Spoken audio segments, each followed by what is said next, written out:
There is a war going on, and the president of Mexico calls it a war, because it is. We can't afford to delay and wait. We met with Secretary Napolitano this morning, and she said, I want to take a time out and review this situation and assess SBI Net. And that's fine. I respect her opinion on that. But we can't afford any more timeouts. I mean, 2008, then 2013, and then we were told that the earliest this could be complete would be 2016.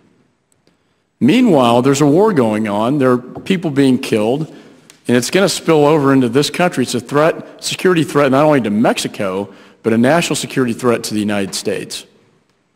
And people in our state see it up close and personal.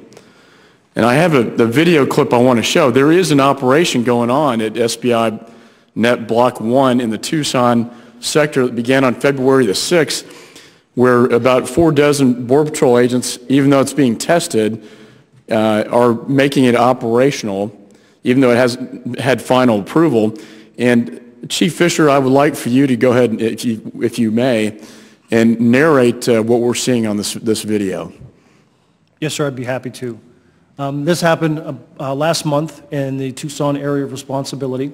What you're seeing here in the middle of the screen are 6 backpackers coming in from Mexico. They were detected and are being tracked now.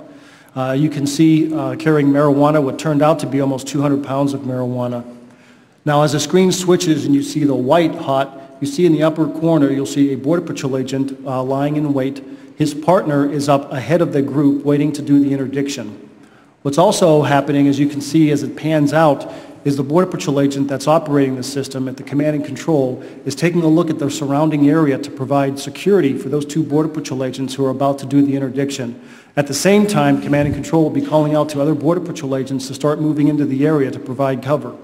Now, the other thing of note I would like you to see is when the interdiction is made and the Border Patrol agent in front starts challenging the group, identifies himself or herself as a Border Patrol agent, the group starts to run, except for the person that's first in line with the dopers.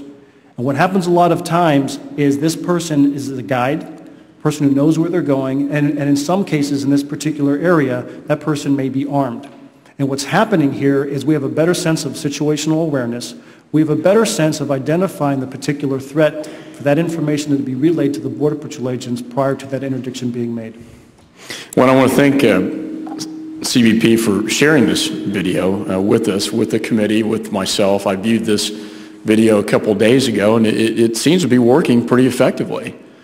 And I know that there's even more technology where they can put a laser on the dopers crossing to better guide the Border Patrol agents to where they are.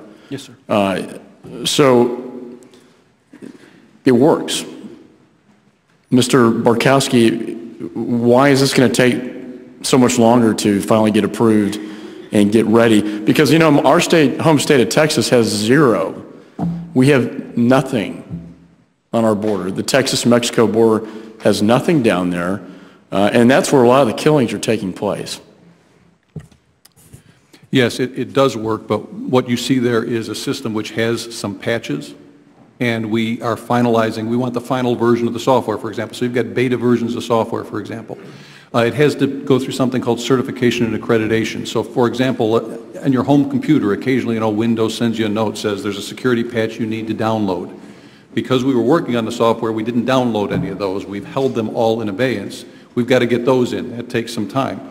Some of the issue is making sure we do have a good test plan for the final measurement, because we're going to use that to make a decision about spending potentially a lot of money on more of these. So it is important, I think, that we do this right, and that at the end of the day, this looks very, very promising, but we make sure we've really tested it, much in line with what Mr. Haidt has said. And I can appreciate that. What is your time frame? Because we saw a successful apprehension. What is your time frame for getting this approved? As we said, the plan that we have right now is to get all of these cleanup activities done. The system acceptance test should run basically through August, and we should be ready to turn it over to the Border Patrol for their operational test. They get a chance to say, notwithstanding the engineering, they like it, they don't like it, very formally. So that should happen in September.